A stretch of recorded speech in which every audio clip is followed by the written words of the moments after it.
Tony, thanks for joining us. How you feeling today? Hey, doing well, DP. Two really different games, but they were fun to watch, and this is just a great time of year in the NFL. When you do see it, as Doug Marrone said, it comes down to, boy, you're a player or two away from the Super Bowl. Everything is so critical that it's just awesome to watch. Would you rather lose like Jacksonville did or Minnesota did? I think if you lose like Jacksonville did, you feel like, hey, we're close. We just got to get back to work and go to it next year. A loss like Minnesota, I never saw that coming. I thought Philadelphia would win, but I thought it'd be tight, low scoring, right down to the wire. And I know the Vikings had to be disappointed that they just weren't able to stop Philadelphia. What did you expect last night in Philadelphia? I thought it would be a 16-13 type of game, and the quarterback who made the fewest mistakes would win. I never expected Philadelphia. They had a great game plan. I thought Nick Foles used the snap count well to find out where the Minnesota blitzes were coming from. They used the quick play action, got the ball out of his hands fast. They took some shots with some big plays.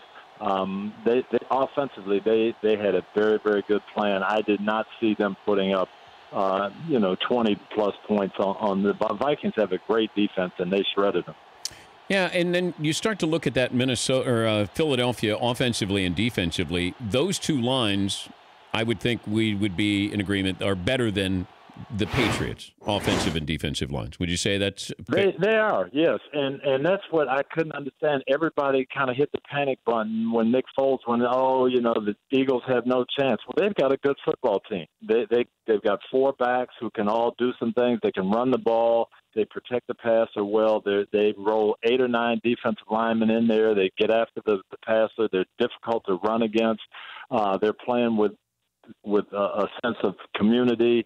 I just thought they were going to be fine, and Nick Foles wasn't going to go in there and just, act like he had never played before. So I thought they had a legitimate chance to make it. And then you have Jacksonville, where it felt like Blake Bortles had confidence that he made some throws. You got Fournette running the football. The defense looked pretty fresh, and they were forcing New England deep into their playbook.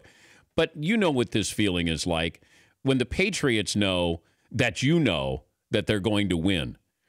What is that like when you start to realize they're going to beat you? Well, the Patriots don't beat themselves, and that's the thing. You have to go in there and you have to play well, and you have to go win the game. And I thought Jacksonville took that approach in the first half. They made one mistake. The biggest mistake was the delay of game after the timeout, right at the 2-minute warning. Yeah. They had a chance to go into the locker room up 17-3 and have the ball.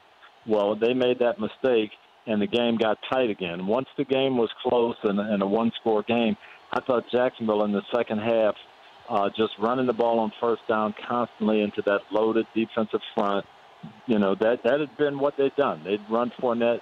But in the first half, the play-action passes on first down, getting some easy throws, I thought they needed to continue that and try to score again in the third quarter and the fourth quarter.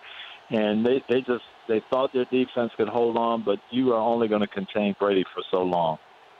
Yeah, I don't know if we just stop ranking how great his appearances, his performances are. Because when somebody says, was that a great performance by Brady yesterday? He doesn't have Gronk for the second half. They already don't have Edelman in there. And I go, I don't know. It just feels like it's Brady being Brady. The performance against the Falcons is one thing. I mean, that's legendary, historical. Yesterday just felt like, even with stitches in his hand, it just sort of Brady being Brady. It was, and you just knew, even when he was off a little bit and they're having to settle for field goals, you give him too many chances, he's going to score. And the last couple of drives, just totally under control and executing. Not something fantastic, but doing exactly what needed to be done. And that's their calling card, and that's what they do. And so to beat them, you've got to have that same level of performance for 60 minutes. And, Atlanta saw that last year. Jacksonville saw it yesterday. You cannot say, hey, we've got this game won with 3 minutes to go and go into a shell. You've got to win the game. It's Tony Dungy, NBC Football Night in America, joining us, Continental Tire Coach's Corner. Much is made of Belichick taking away what you do best. How does Philadelphia use that same game plan and take away what the Patriots do best? Well, it's going to be hard for them to do. They're going to have to take away the middle of the field. And I see New England throwing 55 to 60 passes again and working that middle of the field. I'm assuming Gronk will be back, but those backs and tight ends are going to be tough to cover. So if Philly says, okay, we're going to load up the middle, keep the safeties inside, and just force them to throw the ball outside to Cooks and see if our corners can hold up, I think that's the strategy they're going to take. Minnesota had that opportunity. They could throw outside to Diggs and did it often.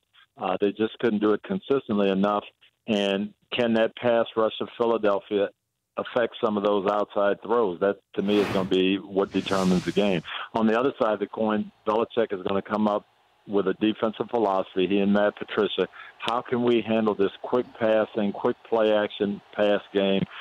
And also Philly, especially when Ajayi plays and Clement plays, they've got a chance to get the ball outside with their backs. That's where Jacksonville hurt the New England defense yesterday with some of the outside runs, and Philly has a better handle on doing that. So how is Belichick going to come up with a plan to stop the outside running in that quick, short passing game?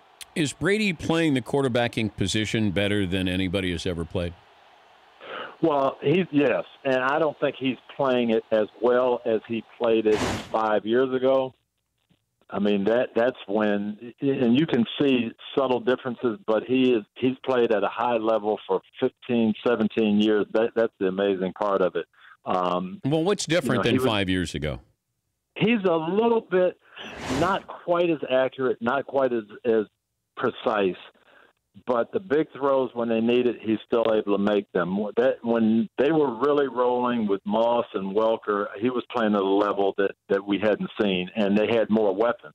Other than Gronkowski, they don't have the weaponry like they had back in 07, 08, in that era. But he's playing fantastic football. I'll see you in a week, right? Yeah, looking forward to it. We'll be on the show out there, see what kind of sets you have out at the Mall of America. Yeah, and then we have to do the Super Bowl too. Oh, do we? Are we doing something? Yeah. We're on that Sunday. Yeah. I hope you blocked out 7 hours there. We got that pregame. Yeah, I almost forgot about that. No, we're in Philadelphia right now, getting some stuff for the game and start to talk to their players today and tomorrow. So it should be a lot of fun. Thank you, Coach. Safe travels. I'll see you right in Minneapolis. That's Tony Dungy. Continental Tire Coach's Corner, from sun to rain to snow and everything in between. Continental Tire is engineered to tire for what you do. Extraordinary performance and reliability, putting confidence into driving. For more information and a location of a dealer near you, visit ContinentalTire.com. Continental Tire, for what you do. For more Dan Patrick Show, tune to Audience Channel 239 on DirecTV or download the Dan Patrick Show app.